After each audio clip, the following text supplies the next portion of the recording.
Welcome back.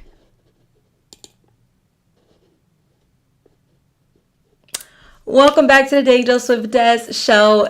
I'm your favorite host, Des, obviously. And I'm so sorry that I'm late. So I'm late for two reasons now. Okay, I'm late because I was watching the NBA tip-off with OKC and the Houston Rockets. It was ring night, and OKC is not playing up to the high standard that I thought they were going to play, but it's been a really, really good game, and I lost track of time. And then I'm having issues with my handy dandy pink microphone. That's why you don't see it. So I have my little one that's down here. It's a black one, and it works. I mean, it sounds good so far. It's, I think. And I'm not used to that. I'm not used to the microphone not being in my face. I'm not used to it. I don't like it. I don't like when my things don't work appropriately, and because that's what they're supposed to do. Okay, but we have a lot of things to talk about from Team USA Gymnastics.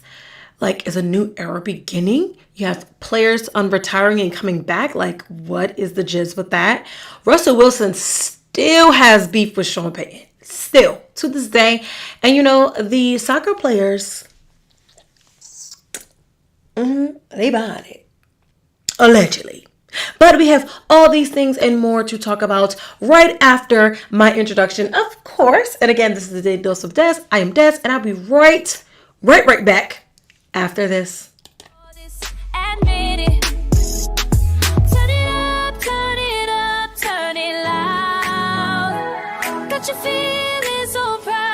How we do it now. Daily Dose with Des. Got you coming back for more. Okay, yeah. From what I heard, the audio sounds good. It sounds better. Because it's like, hold on now. I cannot have no Joe Schmo messed up audio.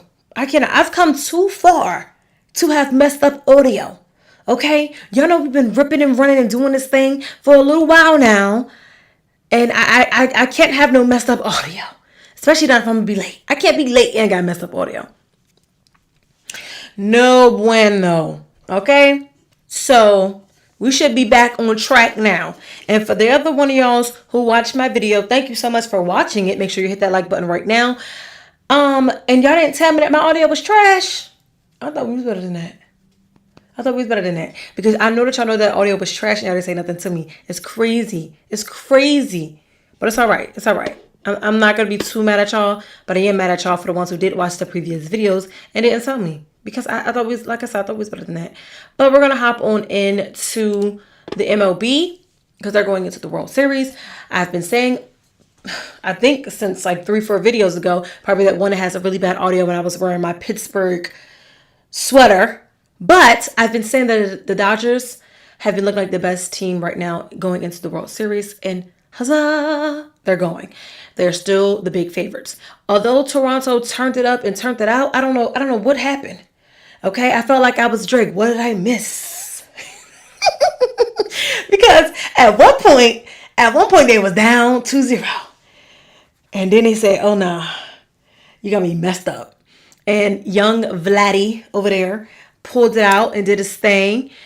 But, you know, we're still rooting for it. I guess we have to root for the Dodgers, you know, as Americans.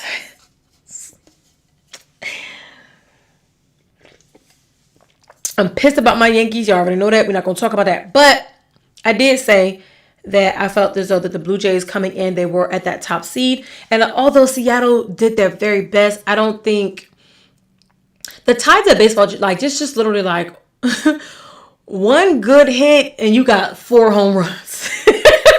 So it changes that quickly. And I don't know if if they let it off the gas, because I didn't watch the last 2 games. So I can't really tell you what happened. I just know that Toronto just turned it up. They just turned it up and it just came out of nowhere. And this is, I have a feeling that's what they've been doing all season. It's always like that comeback moments. And they did it. So they're going to go to the World Series, and the World Series is going to start, and it's going to be the best out of 7, unless somebody just does a sweep. I do not think the Dodgers are going to be able to sweep the Blue Jays. I'm going to say the Blue Jackets. Yeah, I got hockey on my mind. I don't think they're going to be able to sweep them. I do think it's going to be a good competitive series. I think if the Dodgers, and I said it, Shohei Ohtani, oh my gosh.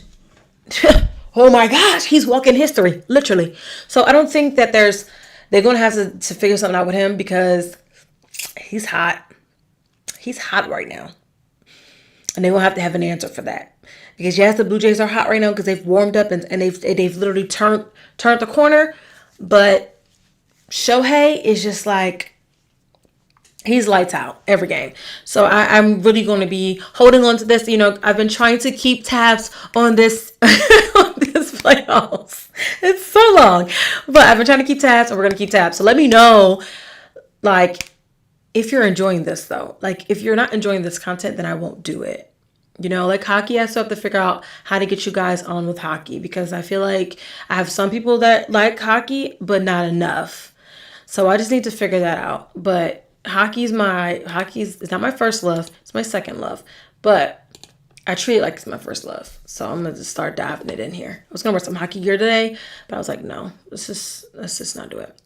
We're going to go on and talk about our USA women's gymnastics team. Now, I'm not really going to talk about the men because we don't really talk about the men over here. I'm going to make that picture smaller so that way they're not cutting into my arm. They're still cutting into my arm. But they are at World Championships right now and it ain't looking the best. Okay? So, World Championships right now are in Indonesia. Beautiful place. Who decided there? Who decided that was going to be there? Okay? And these new faces here, these four beauties that you see are, our top going into Team USA. And you have Leanne Wong. She was the 2021 all-around backup or runner-up, excuse me. Then you have Jocelyn Robertson, Sky Blakely. They are medalists, gold medalists. So they're not necessarily new, but they're new because we're not used to seeing them. And then you have the newbie on the block, and that is Dulcie Kaler. And right now she was the best at the U.S. trials last month. And right now she is currently the best on the team. She's like trying to push it and lead the way. They did have a rocky start. I'm going to give you where they are currently. And they just are not... And I hate to say like the U.S. standard, but the USA has been dominating the world of gymnastics for the past, like, I'm going to give it a decade, if not longer, right? I have a stat here too. And they just aren't giving us, I think, what we're used to seeing. And because we're not used to seeing USA be like, are they going to leave worlds with anything? Like that's, what? Hello? We like that. I can't believe I'm saying that. So the fact of the matter is, the last time that the USA came away empty-handed in the World Championships in gymnastics was 1999. 99. Okay? So every year since then, we've been doing Denzel and we've been leaving here with some. Okay? We've been leaving here with some. And right now it's looking like we might leave there with nothing. Nathaniel. That makes me nervous. And then, of course, Team USA has won 7 straight world titles. And in terms of Olympic titles, they have won them in London 2012, Rio 2016, Paris 2024. So the level of excellence is something that's been brewing and something that we've had for so long that when we don't see that, it's kind of like clutching my pearls. Because what do you mean we may not get something at Worlds? That don't even make sense. that doesn't make sense.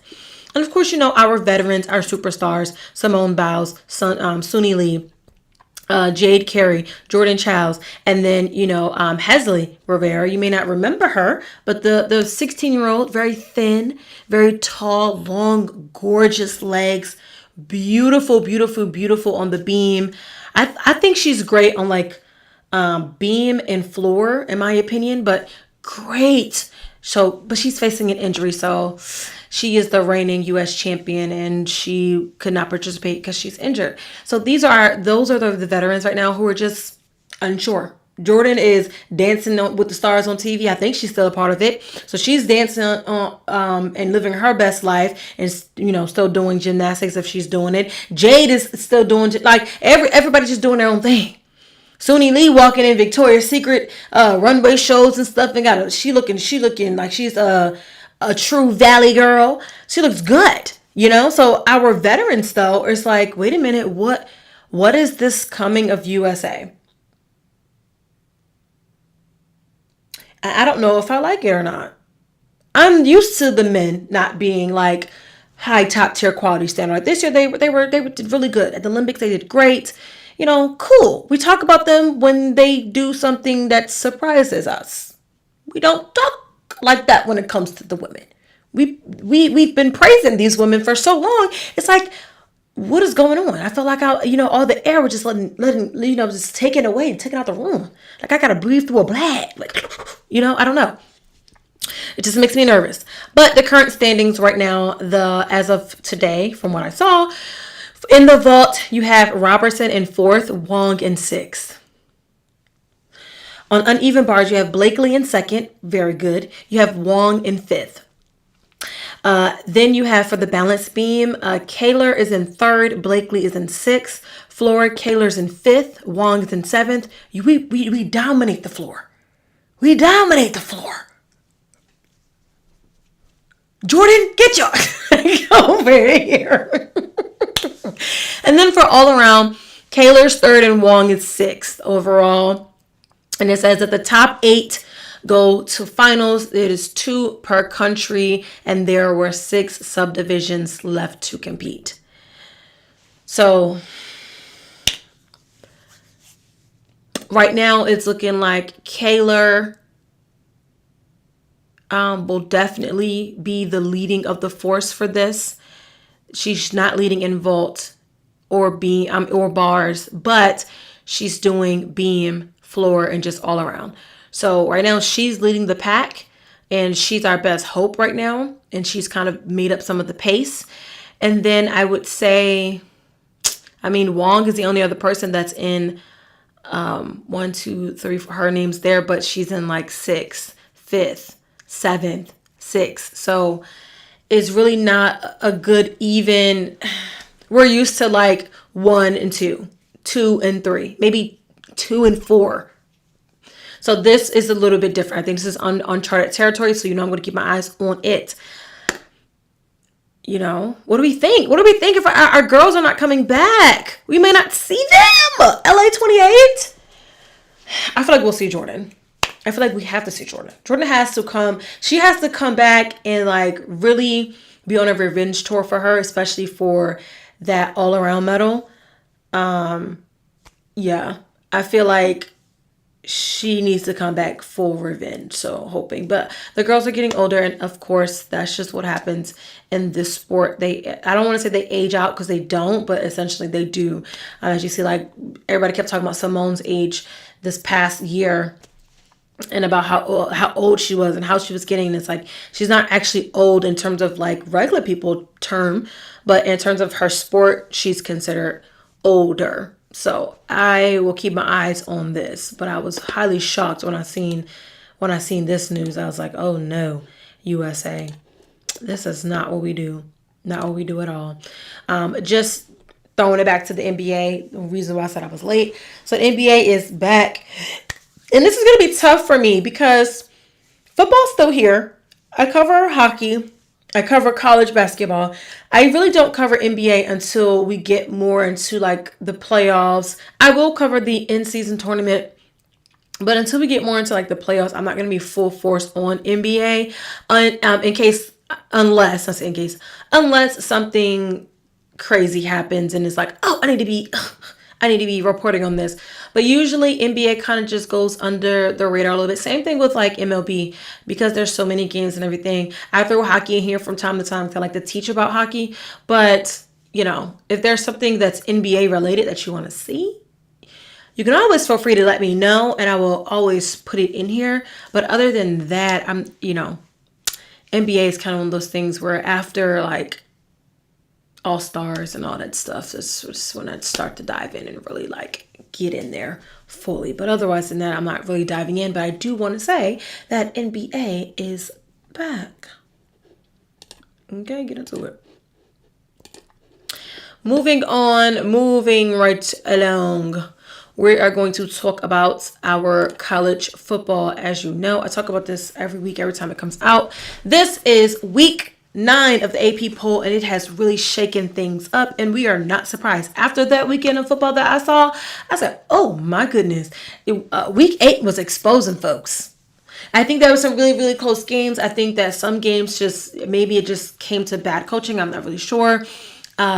Billy Napier has now been relieved of his duties after they won the homecoming game. But it's like, you can't just win the homecoming game and think that your seat was saved. You have been in the hot seat since the beginning of the season, Billy. Oh, Billy No Goat. You've been in the hot seat. So, you know, if you didn't see that coming, then I don't think you really know football that much. But we've seen that Billy was on the hot seat. The boy was in that hot seat too, so I don't know how he turned that thing around. I don't know if he slid some extra coins to people, if he handed the money over in the McDonald's bag or something. Because, you know, I don't know what happened. I don't know what deal he struck with whom. I don't know what deal he struck with whom. But Alabama has looked like that's the tide that's been rolling. Yes, they did. Yes, they have. Yes, they have. Yes, they have. So DeBoer he's safe for now, but you guarantee one thing for certain, two things for sure. That Alabama crowd does not play that. You don't get to come up here. He had to quickly realize what he was. He was like, wait a minute, this is not Washington. I might need to get my shit together. And it's gotten together. Ty Samson looks great. You know, beat Rocky Top. I don't know what happened there, but yeah, they look great. And of course, because of how great they look, that's why they're now 4th in the country. Yeah. So the tide has been rolling. The dogs have been on top. The Aggies have been gigging them. The only team that has not changed since like week 2 or 3 is Ohio State, and rightfully so. And I think they're going to be there all season. They're the top to go back and win the Natty. The only team that I would look at in that conference is Ohio State. Like, I don't know. I probably shouldn't say that. I look at all of them. But the most competitive, obviously, is Ohio State. And then you have Indiana up there. And that is a surprise. Most people are like, if you would have said Indiana was going to be 2nd in the country, like, hell, 2 years ago, I think the world would have crumbled. Okay? The world of football would have crumbled upon us. Because it's like, Indiana. But, you know, they gave Siggy all that extra money. They all in. They're trying to get there. They have a point to prove. They said, we've been building this program for way too long for us to not start to see some of the fruits of our labor. We're going to see some of that. We're going to get that. We're going to go after it. That's what we're going to do. And that's what they've been doing. They look great. I say the same thing for Texas A&M. I think Texas A&M has done a phenomenal job this season. Undefeated. And just, you know, they are literally writing checks that they can cash. Okay? They're not like Florida State. Florida State wrote a check that they could not cash. And now it's rumors that if Norvell's going to be fired or not. Norvell's brother was relieved of his duties or whatever. So it's like, you know, what's going to happen? But Florida State said, we are committed. We are committed to him for how much longer? That's the fine print. You got to read between the lines of the fine print. We are committed. Fine print. They're committed until they're not. Sometimes you wake up and that person's pissed off and then you jobless. But I think that the top 5 are correct. Rightfully so. They've earned it in the way. I don't think that, we have ever would have imagined Georgia Tech being this high, but they're undefeated. Duke folded, but they're undefeated. So that's just what they're going to do. That's just where they are. And they have a good chance of going. I don't want to say they're going to have an undefeated season. They may. Based off of what, Syracuse is going to be a hard game for them. The only reason why I can see them losing to Syracuse is because Syracuse plays fully. They play the whole 1, 2, 3, 4 quarters, right? 4 full quarters of football. Fran Brand don't play that. I seen that with my own eyes when they played Clemson.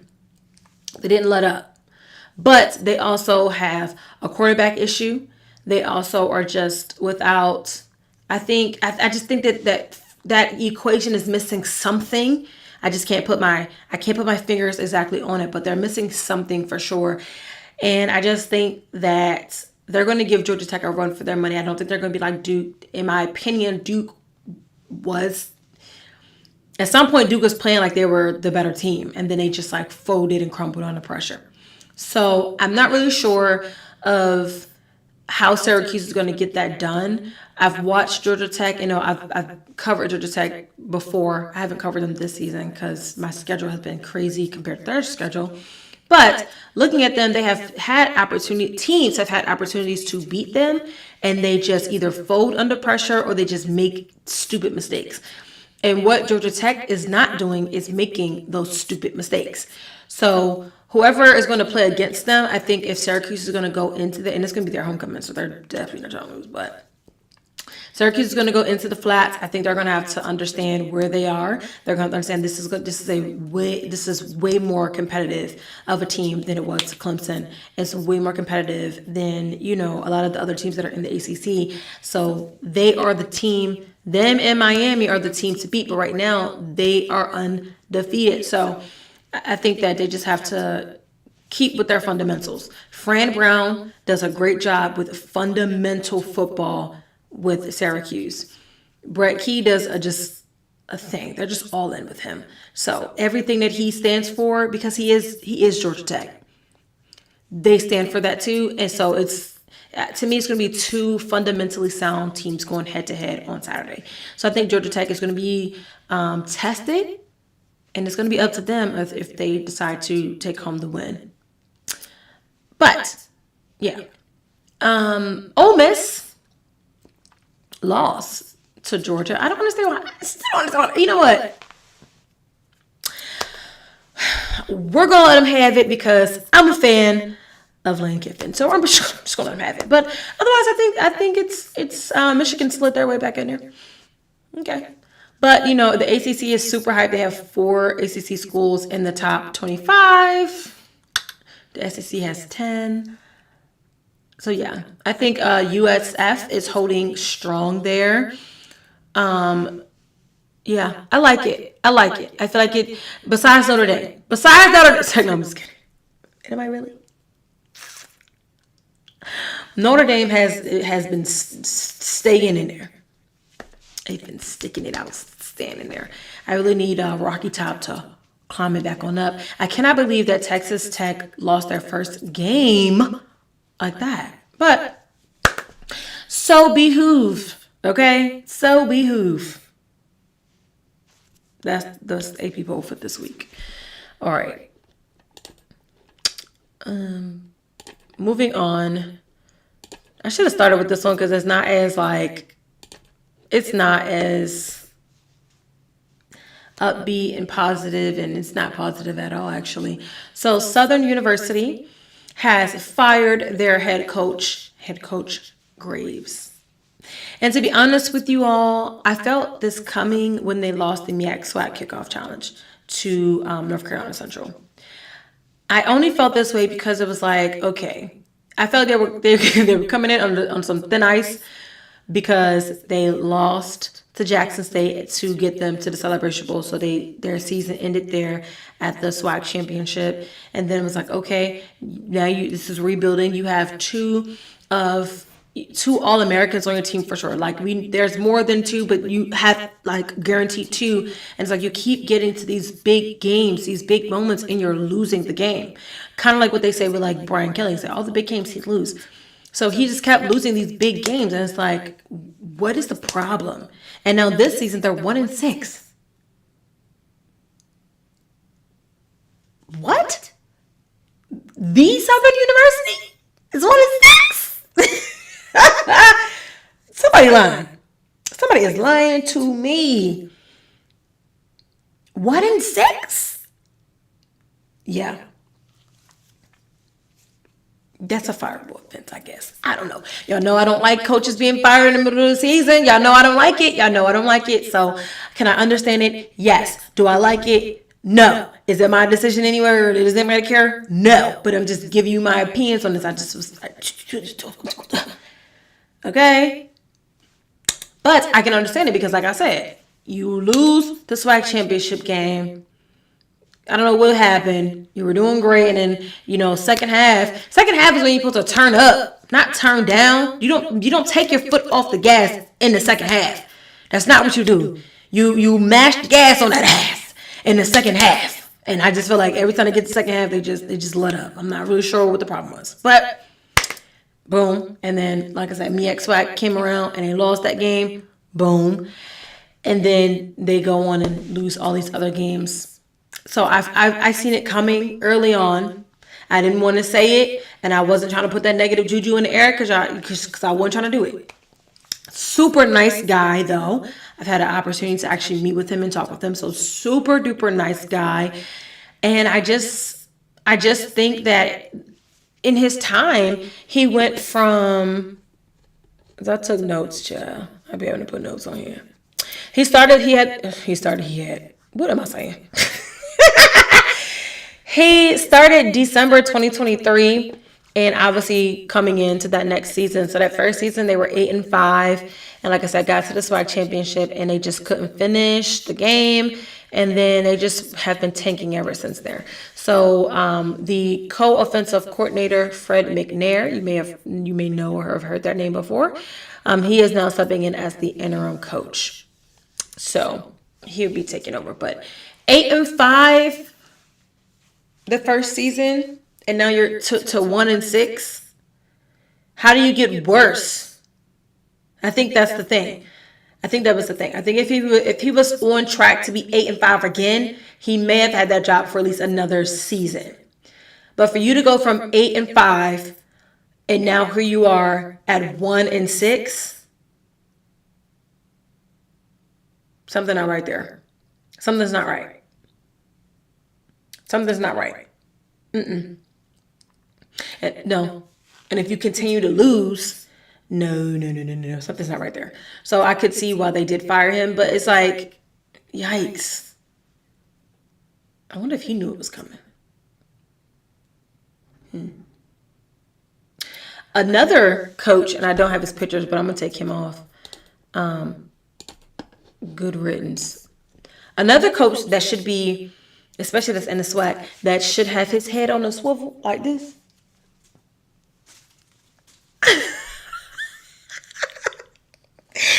Is Bethune-Cookman's coach, Raymond Woody Jr. He need to watch out. Because if Southern let their coach go, and and out of his 2 seasons, he had 1 success and 1 not, I'm surprised Coach Woody still got a job. But I can also understand how it may be a little bit hard trying to get somebody in there that want to coach, like actually coach Bethune-Cookman. That's no tea, no shade against the Wildcats. There's no tea, no shade. But I feel like with that whole scandalicious thing with Ed Reed, when he was going there and he like put the school on blast and talk about the facilities, all the things that they don't have, and all the way that it is, like I feel like that kind of tainted the program a little bit. And again, like I have spent time with talking. They have phenomenal players. They really, really do. The 2 guys I talked to at Media Day are still just like 2 of my favorites. and the two guys that I talked to the year before, and just like following their journeys and everything. And I like Coach Woody. I do. Coach Woody actually remember who I am. This number's why I like him. Okay? Because if some coaches be acting like they don't know who I am. Okay? It's like I've been in your face for 3 seasons now. I don't know who I am, but I digress, child. But, you know, coming in, he also came in 2023, and the Wildcats finished the season at 3-8. Okay, they 3-8 in 2023, and they're like, okay, let's give them 2024 season. 2024 season, they finished 2-9. Yes, worse, just as good as each other though each season. Okay. And then currently the team is 1-3. Can't be. They should have more games than that. Because it's, if something is 1-6, it should be 1-5. Because Jackson State has played 6 games because they're 5-1. So they're definitely missing some games off of here. So they may be 1-5. They may be 1-5. Let me check, y'all. I know I gotta check. Cause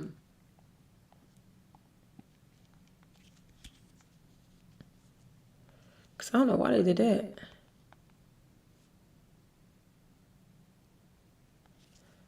I don't need to know their schedule.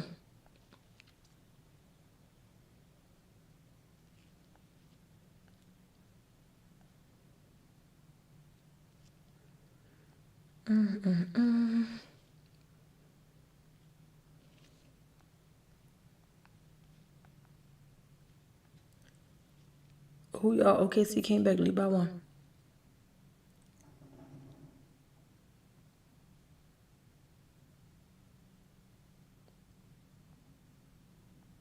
Okay. That's how I knew. I'm like, they missing some games on there. Okay. They are 3-4.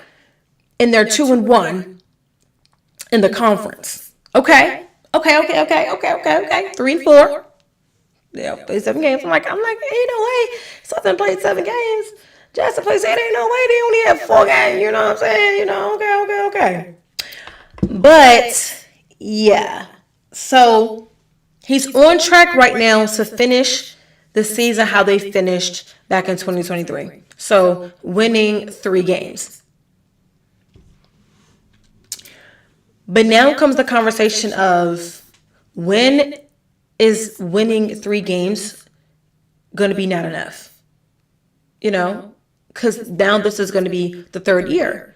You have 2023, 2024, it's 2025. So you have 3 years of winning 2 to 3 games per season. Maybe they can pull it out. Maybe they can win 5 games this season. Now if they win 5 games this season, if they win 5 games, right? Because they're already 2-1. So if they can win 5 games, he might be okay. Because that's a 3-game margin from last year. But if he stays at 3 games, it's like, okay, are we going to keep bringing you back and you only getting this team 3 wins? Because the quality of wins also have to matter too. Because if you're just getting these wins against D2 schools, well, you should be getting those wins. Those shouldn't even count, respectfully, right? But if you're getting these wins against other schools in the SWAC, if you're getting these wins against harder schools, like schools that you go like Miami, you know, like if you're pulling wins out against teams like that, okay, you're helping our program be competitive. You're helping our program win. You're helping the program expand. So I think that's really going to be the deciding factor probably after this year. After this year, if he doesn't get fired, from between now and the end of the season, I think at that point is going to be the question of sitting down and figuring out where do we go from here, because this team needs to win more than 3 games a year. Okay, you've had 3 years to figure it out. You've had 3 years to roll with the punches. And the way that football works now is that your resume has to be updated and dusted off every season. It's about what did you do for me lately. So if you can't get me to 5 wins this season, we know it's no guarantee that you can get us to 5 wins next season. And we've given you 3 seasons to now figure it out. They rolling out coaches in here that only been in there for 2 seasons. Hell, coaches be in there for 1 season and they say, oh no, this is not going to work. We only won 1 game. You're out of here. So the fact that he's had 3 seasons now, it's like, okay, when is it going to be the turning point? Because yes, it takes time. So I applaud them for giving him the time. But at some point it's like, okay, coach. We're going to see something else. Something more. Anything? You got anything else for us? Anything up your sleeve? You know? So I think that they're going to definitely be looking at it like that. And to have a program like Edward Waters, right, come in, they relieve their head coach of his duties. Well, they say he resigned, but he was going to be relieved of his duties. So he resigns, goes to a different school. They make, the interim coach, and he's basically turned that program around within like a month of time, and they started to win. It started to look good. They're all in. You've seen it. I've had interviews and everything on there. And I'm so sorry that I cannot actually give you guys more of those interviews. Me and my, the person that was doing the video stuff for me, like going out and getting that content and bringing it back, we are at this moment not doing business together. So I cannot bring you that exclusive content and things like that because I had a person working underneath of me doing that and putting that there. And I wanted that stuff because I feel as though there are certain schools and certain brands that just do not get talked about enough. And I wanted to be the platform that highlight that. And there are a lot of people that came to this platform specifically for those things, because the stuff that's going on in Jacksonville, Daytona, and all that, you don't really hear about it as much because those schools, Bethune and Edward Waters, are not talked about as much because the programs are either failing or they're just not, they're not huge programs.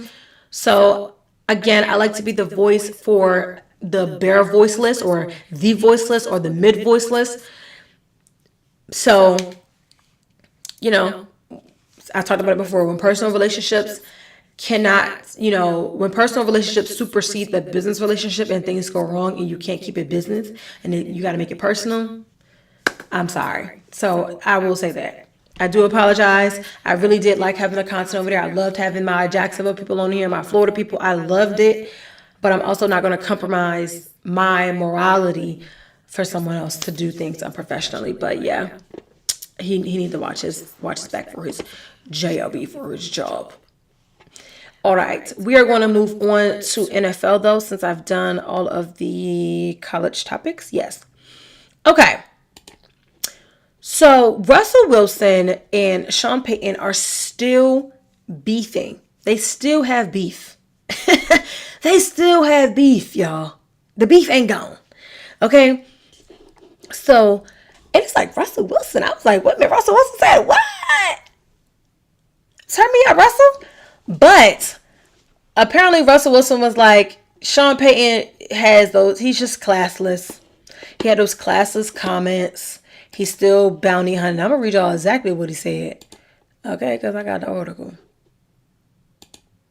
Get into it. I thought I deleted it, y'all. I was like, OMGG. Okay, so essentially, Russell Wilson calls out Sean Payton for his comments, and he said that they were classless. So as you know, the Denver Broncos head coach is Sean Payton.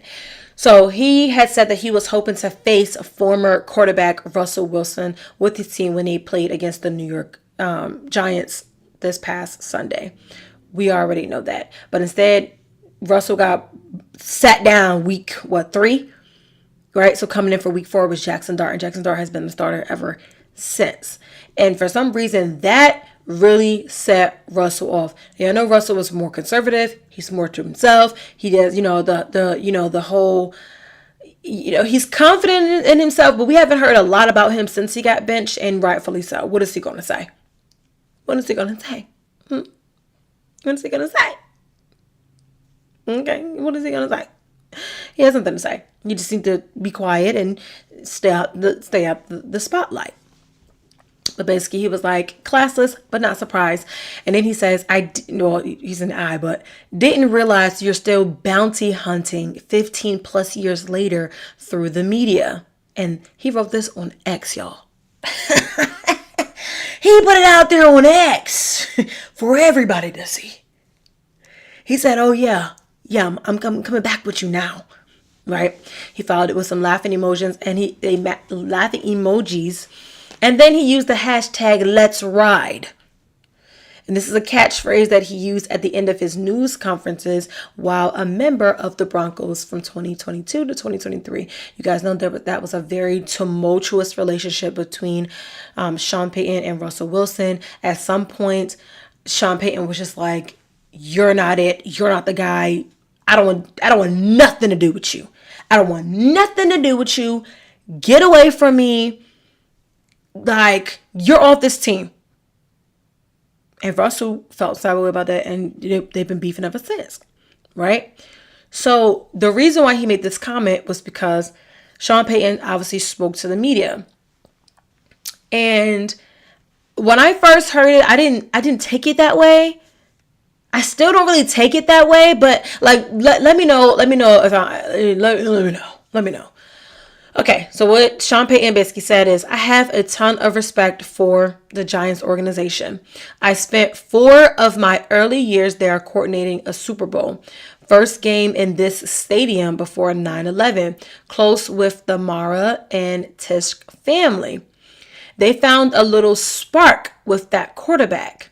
I was talking to John Mara not too long ago, and I said we were hoping that challenge would have happened long after our game. Excuse me. He said, I said we were hoping that change would have happened long after our game. Okay, so that's basically what he said. We thought that we were going to be able to play Russell. We thought that y'all would make the change after y'all played us or whatever. And it didn't happen, obviously. And obviously Wilson is responding with the bounty hunter insult, rather, I guess what you can say, or like a dig. Because, that's what he got in trouble for in New Orleans, of basically having his players, like having bounty on players' heads to hurt them. So Russell felt as though, okay, then he wanted me to play because he had a bounty on my head. That's what Russell was like. I see what you were trying to do there. You had a bounty on my head, but joke's on you because I'm not even playing no more, bro. I'm benched. You can't hurt me. You can't come after me. So he was like, yeah, you still got a bounty. You try to put a bounty on me, and that's why you said the comments. Now, when you put it like that, okay. I can see where he gathered that. I can see why his mind went there. Right? I could see that. But my brain did not immediately go there when I heard that. I just took it as this Russell was there for that 1 year and they seemed to love him, rather, staff and all that. But when he first got there, him and Sierra and the kids, they seemed to love them and they seemed to highly embrace them. And, he was going to be coming back. The season's about to come back. He's about to face us. And I was thinking in my head that Sean Payton was basically saying, like, I wanted to face him because I wanted to see if he got any better or if he got worse. I'm trying to see what he talking about. I'm trying to see who he is now. Or I'm trying to see if he's really trash because I told y'all he was trash. That's how I took it when I heard the comment. And even when I read it again, I was like, Sean Payton wanted to troll him. That's how I took it. That's how I took it. I was like, Sean Payton wanted to troll him. And yeah, of course, he was going to want to get to him. Like, I mean, come on. But it's like, you coming back in Denver? You come back in here on my stomping ground. You felt as though you was bigger than the program. You felt as though that you were bigger than whatever I was asking you to do and asking you who to be. So I want to see if you're bigger than the program. I want to see how well you do with New York. I got to say a little bit about what you did in Pittsburgh. I'm trying to see what you're doing in New York. You know, program I got some history with. I want to see how you do. That's how I took that. Russell Wilson didn't take it that way. Russell Wilson was like, you trying to come for me, dog? I ain't with it. I'm not with that. And that's very different for Russell Wilson. I don't know. Maybe it's a reach. Let me know. Is he reaching? Did you see it how I saw it? Let me know. Let me know, because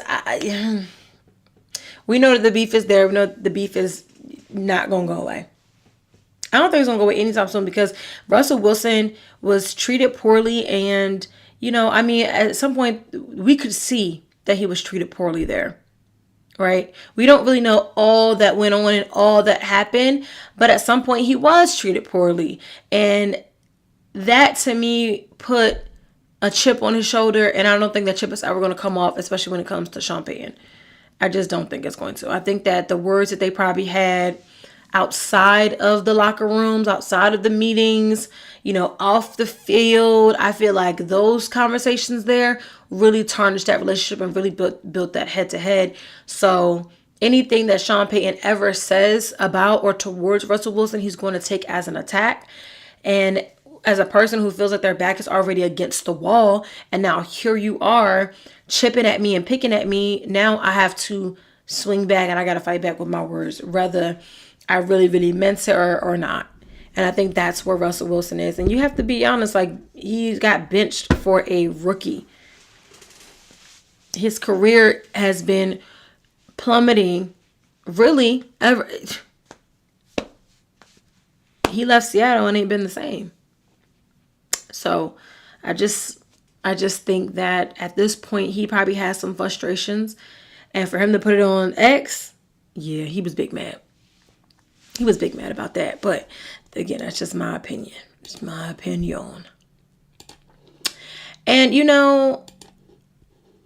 Big Dog coming off of retirement, this is what confuses me. So I was confused when they say it's random, but randomly, Za'Darius Smith was like, I'm out of here.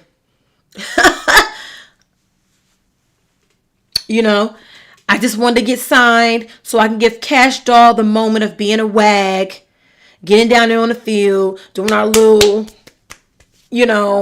squeezing her butt and everything, giving her the opportunity to feel what it's like to be a wag. Okay? But I'm not trying to do this. I'm out of here. I played enough. I've seen enough. Okay? Get someone else to do it.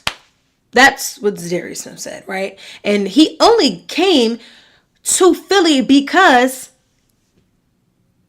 Brandon was like, I'm done. Brandon was like, it's year 15. I had 15 amazing years with y'all. We won the Super Bowl. I got, I got the rings now. I'm cool. I'm good. I can retire. And be happy with my life and my career. I'm 37. It's time for family, for other ventures, and all those other things. And in the back of his mind, though, he really wasn't ready. He didn't want to retire. He wasn't ready. He wanted to play till he's 40. Possibly. Right? But, March came around and he said, nah, I think I want to go sit on the couch. And, put my feet up. Could finally get some Bengay on these knees and just sit there with the Bengay rubbing on. Just have it on. And I can watch for a change. I can just sit and do Nathaniel and watch. But then Za'Darius Smith retired. And now he said, oh, my watching is over. This must be a sign to go back. This is my sign. Yeah, I was looking forward. I didn't know what I was going to do. I'm going back. It reminds me of every time. It reminds me of the military because most people be like, "Yeah, I'm only doing my 4 years," or because you can initially you can have a 4 year, a 5 year, or a 6 year contract. You always got time on the back end though. If you know, you know. But I'm gonna do my 4 years, 5 years. I'm gonna do my one term, and I'm gonna get out. I'm gonna go to the couch. I'm gonna go do something else. You know, that's what usually happens, right? Boom. And then it's time, it's time to sign your paperwork. Are you gonna hurry up? Are you gonna hurry up? And you're like, no, man, I'm not reading up. I'm going to the crib. I'm going to the crib. I'm going home. And then the day of signing, you come back out and you didn't re-enlist. Wait a minute. What happened? You realize, like, hey, okay, hold on, wait. Yeah, okay, I like my guaranteed checky checks. And they say they said that I can leave and not stay in the Bears no more. I can get my BAH for real this time. I can move off. I can do all these things, and or they get PCS orders and they go somewhere they really want to go. Like, oh, I want to go to Germany, so yeah, they got me, dog. It's always some way, somehow where they got you. And then you end up re-upping and staying. Or you be like, oh, no, I'm going to go and I'm going to do the guard. I'm going to go to the reserve. And then suddenly you like, I'm going back active duty. Something happens and you're going back. You're going back active. This is what this reminded me of completely. Like, oh, yeah, I'm just going to go sitting on couch. Couch equals being in the reserve.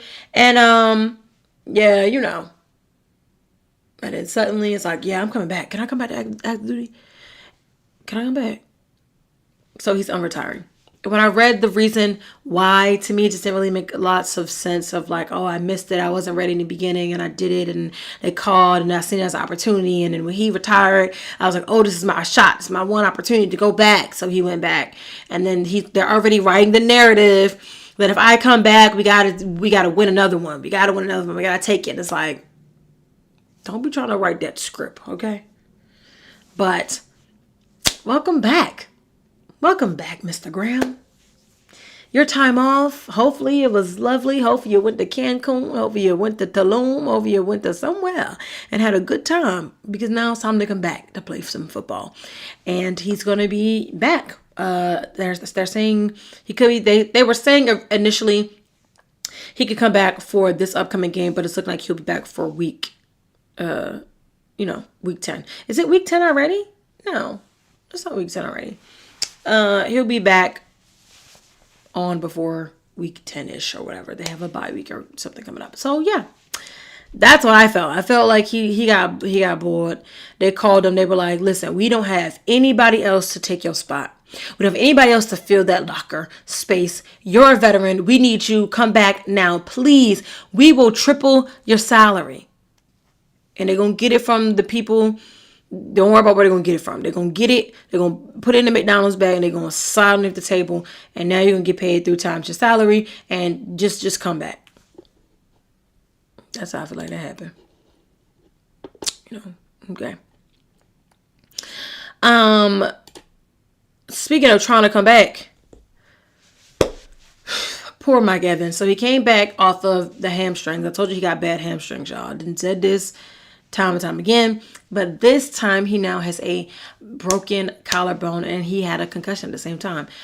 Seen the hit, ooh, it was like aye, and then he was down, he was like slumped over and everything. It looked really, really bad. And sometimes I wish that we didn't see those type of things on the TV, but I get it. A lot of times it happens really, really fast and you see it anyway. But like the constant replaying of it and all that stuff, like I personally just don't necessarily like it.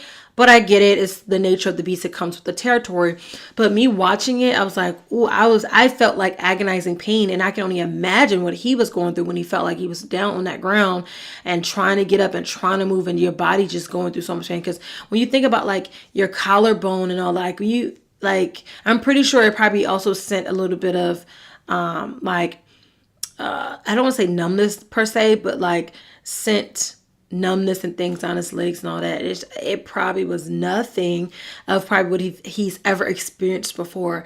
And they're saying he's definitely going to be out for weeks upon weeks. It looks like his season is going to be over. I don't know how long a collarbone injury takes to heal, but to me it doesn't sound like it's anything that's going to heal in the next 2 to 3 weeks. So I think that his season is going to be done, and his 1,000-yard 1,000-yard seasons that he's been getting like year after year after year. He's been hurt every year since 2019, but he's also managed to have 1,000+ yards in every season. It's just like absolutely insanity to me. But look like that streak is going to be broken with this now broken collarbone and him having a concussion. So prayers up to Mike Evans once again, and hoping that it's the next man up, because Chef Bake need to cook. He wasn't cooking at all in Detroit. So hopefully he gets his mind back right and he starts chefing it up and doing what he needs to do, because I'm rooting for them, because I'm rooting for Baker. So yeah, that's that. We're going to be moving on. Can you imagine? Right. Let me paint the picture for you. You get relatively the same offer from 2 different teams. You take one offer because it was an extra $1 million guaranteed, and you leave.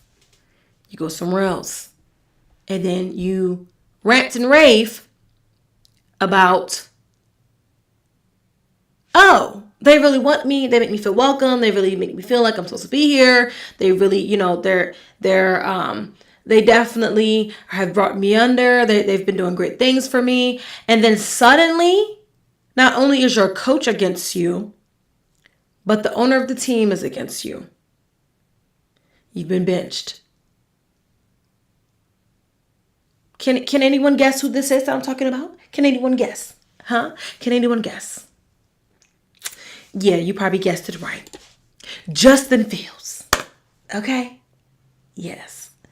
So, everything that I just said is relatively, not even relatively, it's what happened, right? Got 2 offers. They were basically the same offer from Pittsburgh and then New York. New York offered him an extra $1 million guaranteed. He said, I'm going over there because that $1 million is going to make a huge difference. And maybe it will. I don't know. I don't have a mill. I don't know what that feel like. Okay.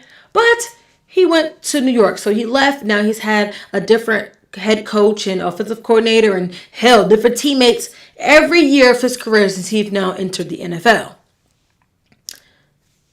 Okay, so he goes there and he's like, yeah, New York has embraced me. I love it here. I love how my coaches make me feel so welcome and all that. And he, basically the digs that he had toward Pittsburgh or whatever. But like, okay, bro, cool it. Okay, freaking cool it. All right, because at least Pittsburgh fans still had your back a little bit.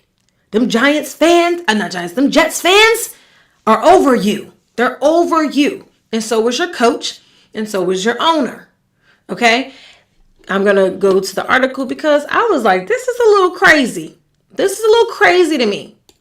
Okay? So, obviously, I've said before, and I talked about Woody.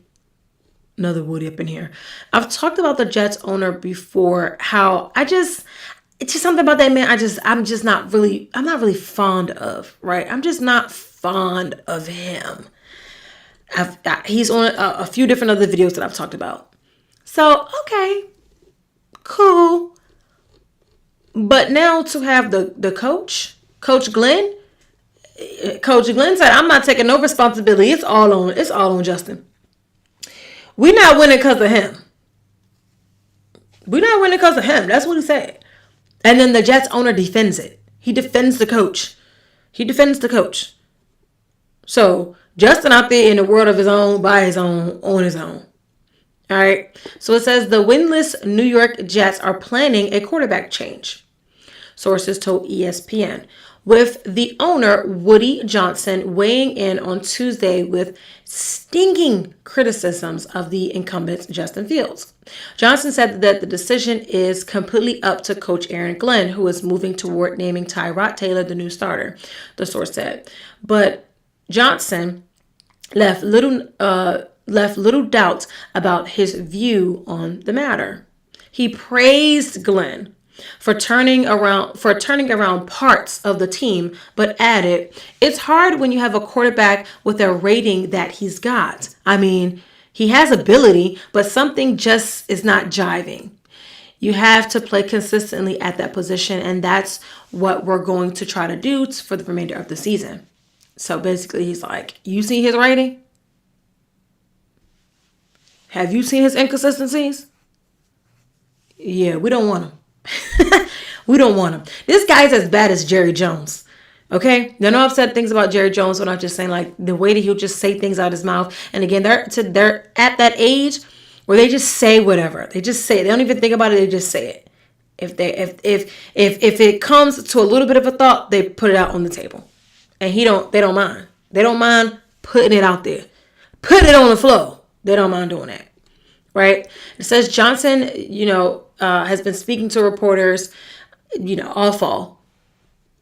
In all the meetings, he's been speaking to the reporters, and he's said that there's been improvements on defense and special teams, and that provides a hope for a turnaround. He then delivered this line: If we can just complete a pass, it would look good. If we can just complete a pass, yeah. Jets gave Fields a 2-year, $40 million contract, including $30 million in guarantees. The plan was to give him a full season to see if he could be their long-term answer. After a 0-7 start, the Jets apparently have seen enough. Glenn, who benched Fields at halftime on Sunday, is expected to announce his decision on Wednesday. The Jets face the Cincinnati Bengals on Sunday, so they're about to go face old Jojo over there on Sunday. The offense is just not clicking. You can't run the ball if you can't pass the ball, Johnson said. That's football 101. In 6 starts, Fields has posted a career low 32.1 total QBR, ranking 31st out of 33 qualified passers. He played one of the best games of his career against the Pittsburgh Steelers in week 1, but the performance regressed in recent weeks. The Jets have only 7 touchdowns in the past 6 games, none in the first half. Johnson, in his first interview since March, said he has no regrets about releasing Aaron Rodgers, who has led the Pittsburgh Steelers to a 4-2 start. "I never look back," he said. "You have to look forward to football. Even when you cut players, they could be a Hall of Famer. You just never know. But Aaron's playing great. He's in a situation that works for him."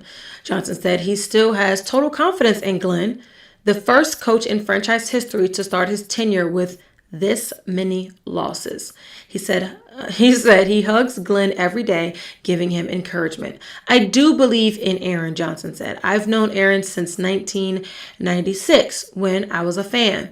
I've always been a fan of him. I've seen the way he handles the room. If I were a player, I respond to him because he's the real deal. No BS, no second agendas. What you're hearing is the truth, and a lot of times players don't get the truth. They get a lot of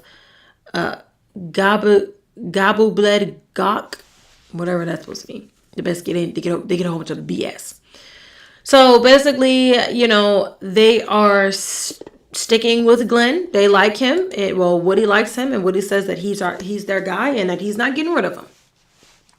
And you know what's kind of funny too, because Tyrod Taylor has been the backup. He's been there for quite some time, and he has the capabilities of being a starter. I mean, I have no doubts of that. But it's like, why did y'all start him from the beginning? Why didn't y'all give him an opportunity from the start? Was he not good enough? Y'all benched Aaron last year and put Tyrod in. And here you are now, you're benching Justin Fields and putting Tyrod in, and you're probably going to have Tyrod for the rest of the season. Why wasn't Tyrod Taylor your option, your first pick? Because he's not good enough to be a starter? but he's better than Justin Fields. So if you're saying he's better than Justin Fields, then why has he not been the starter this whole time? It's not making sense. New York, it's not making sense. It's not making sense. And then it's like, oh, we're going to give him a whole season to see what he can do. You technically gave him a whole 2 years. So what you going to do? You're going to release him, you're going to trade him or whatever to try to, get your money back or have him still on the books. But it's like, it's no way that you can say you want a project. You want a project of a quarterback and then in the same breath say, but we want to win now. Because a lot of times that's not, it's not going to work that way. You want a special project? Justin Fields is a special project. He came from whether if it was his fault or not, failed system, and now he's in another failed system. So is the guy good? Possibly. We've seen glimpses of it. He is right. He does have the ability. He does have the potential, but it's not developed. It's not developed. So either this guy is now going to move into a position where he has to be a Tyrod Taylor, meaning he's going to be a backup for forever. Now that's where he's going to progress within his career. Or some other team is going to give him a shot and really try to develop him. But at this day and age, at this time, there really isn't a lot of time for development. There's not a lot of time. You see what AR had to go through. You had 3 seasons to get it together, to develop. You didn't do it. We're moving on. Because the football in this day and age is a game of moving on. We don't have time for you to sit back and relax and gain. Look at Jaxon Dart. Had to get in there week 3. That's why he played during preseason. You're going to have to get in there, bro. You're going to have to figure it out. You're going to have to pull it out. So nowadays, unless you go to a good system where you can sit and learn and develop over time, you have to be ready. You have to be ready to jump in there and to do what you have to do. And unfortunately for Justin Fields, no situation that he was in has he actually been able to jump in and be that guy for longer than like 3 games. And that's pushing it. So it's like, is his developmental time over? Like, is the time up? Is the time on the clock up? It was they gave up in Chicago. Pittsburgh allegedly wanted to keep him, but he wanted to go somewhere else where there was a little bit more guaranteed money. So then that falls on him, right? Because he could have been in Pittsburgh. He probably could have been sitting behind Aaron. But he was like, nah, I'm good enough to be a starter. I'm going to go be a starter somewhere. I'm going to be a starter where they appreciate me. They take me in. They allow me to be me. And now look at him. About to be on the bench for the rest of the season. You did all of that to still not be a starter at the end of the day. Rather, if it's because you suck, their system sucks, or both. Because it's looking like it's both. But you did all of that. You left Pittsburgh, where you were at least getting a little bit of something. You left all of that to go somewhere where you're still not going to be a starter.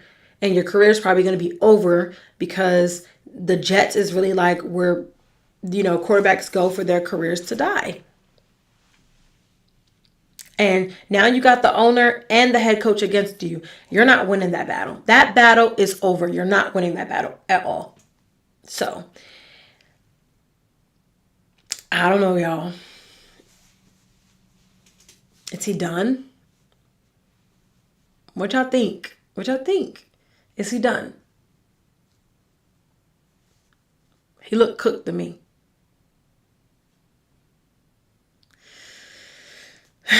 I don't know. I just thought it was mighty funny how Woody was like, I chose my guy. You, Justin, are not my guy. And if you look at the way they treated Aaron Rodgers,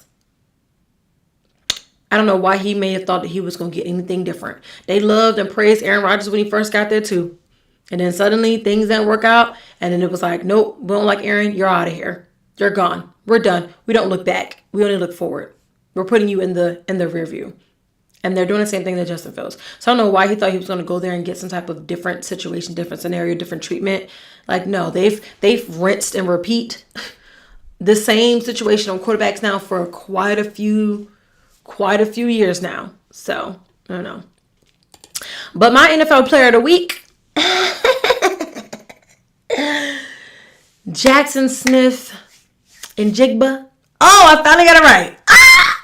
No longer it took me to get his name right, y'all. But guy plays lights out. I love his playing style. I love the way he plays. I love how he's super duper confident. I just love how the Seahawks have built him into their system. If Sam Darnold can just if he could just play up a little bit more, because he struggled a lot against the Texans, and he frustrated me because I'm like, why are you making these mistakes? These stupid mistakes. But when he aired that thing out, he doesn't shy away. Sam Darnold does not shy away from airing that thing out. He'll air that thing out. And Njigba's always right there. A couple passes I feel like where he overthrew him or he was in deep coverage, so he really couldn't catch the ball, but he made some amazing catches last night.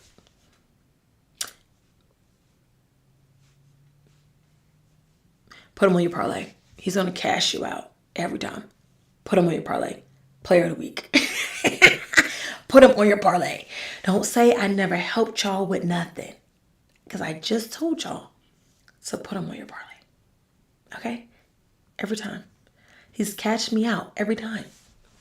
So I think he is growing and doing so well to be moving into, he's moved into that vet status. And I think he's just doing really, really good. He's playing really, really elite.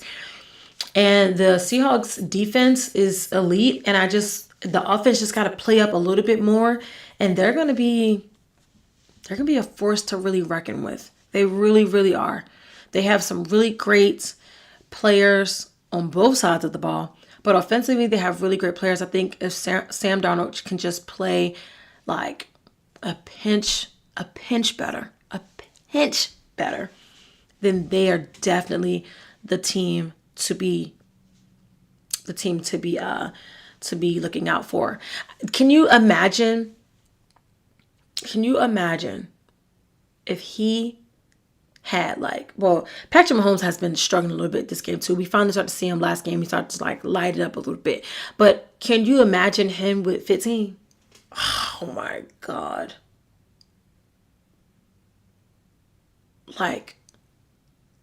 Sickening. Sickening. Oh my goodness. Yeah. He's doing it. Okay, y'all. My last topic is a messy topic. It's a messy drama topic.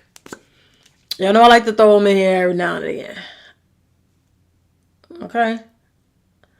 I like to throw them in here every now and again. Ooh, child. I'm going to drop my chapstick. Okay? But, let me put... Word on the curb is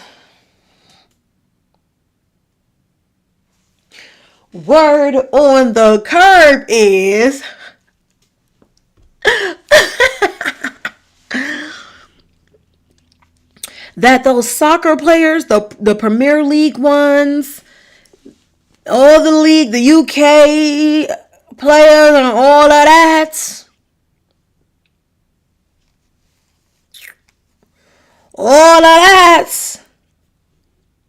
they be buying it. They be buying it. They be buying it. Do you understand what I'm saying?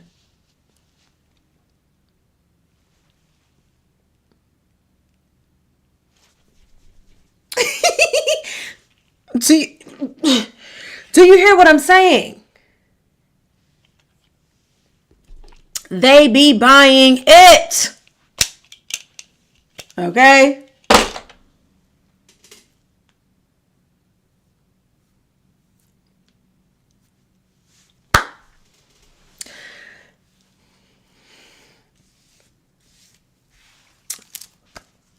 the soccer players, or in only like really in America do we call them soccer players. They're really called football players. So the football players are, I don't want to say they're obsessed, but there's something about beautiful American girls that they really, really like, especially when they're, you know, in the rap game or in the adult industry, and, you know, or a little bit of both, you know. That's what they like. That's what they appeal to. That's what they're drawn to. That's what they want to spin a bag on, right? That's what they want to be. That's who they want to trick on. So, and apparently, you know, the footballers make a lot of money. Most of them make more money than American football players, allegedly. But you can look it up yourself. I'm not gonna look up all that stuff. But some, you know, some make as you know, probably as low as like 10 million a year. Some of them making like $1 million a week or whatever. Like their salaries range and everything the way that they do. So every league has different amounts, different salaries, and all of that jazz. But they got money to spend, and they are not afraid to spend it. I'ma just say that. They're not afraid to spend it, no matter if it's $1 million a year or $100 million a year. They're not afraid to blow a bag.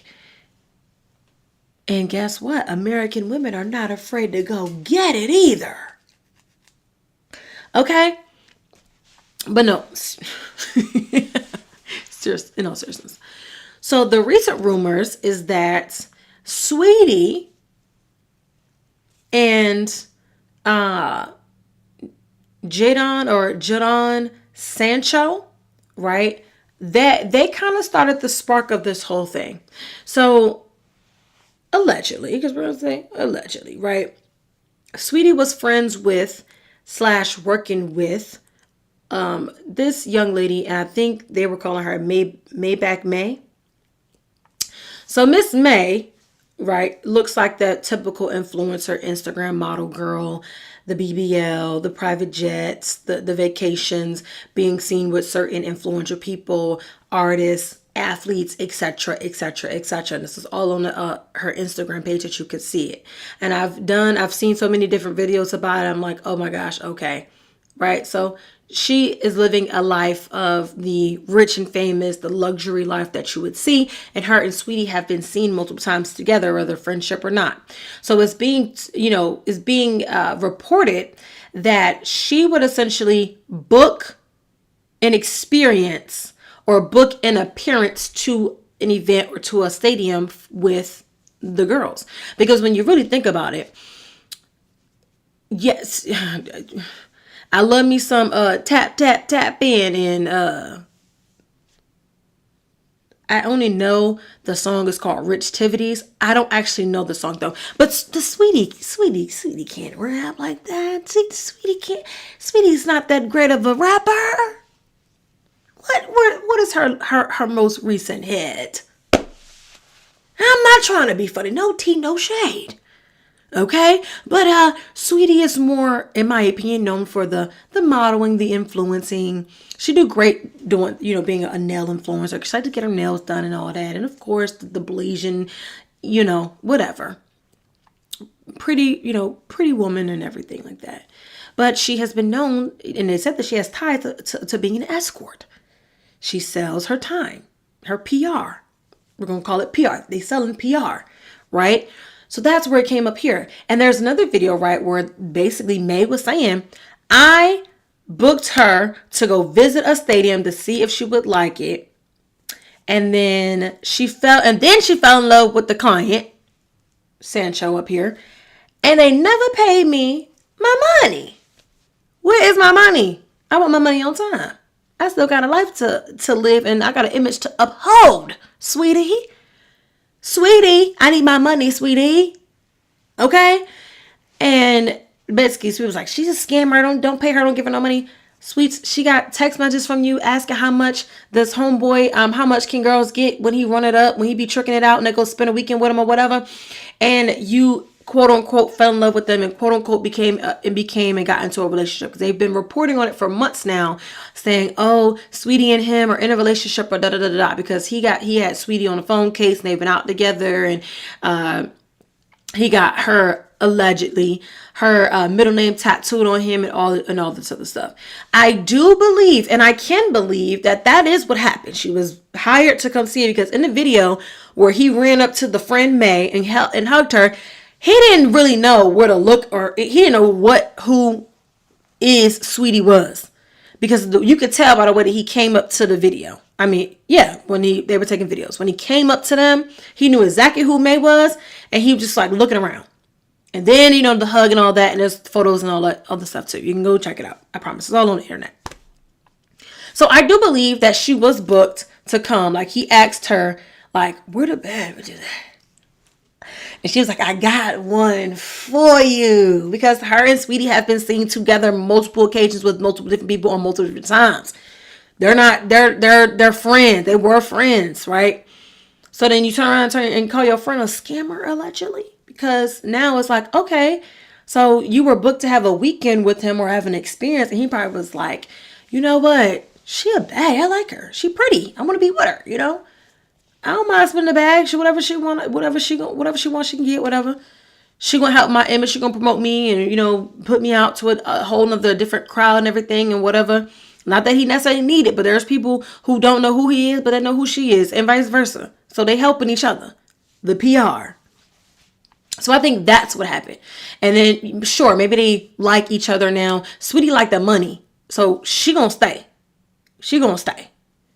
If she don't gotta go out there and pimp it, she gonna stay. Okay? If you know, you know. All right?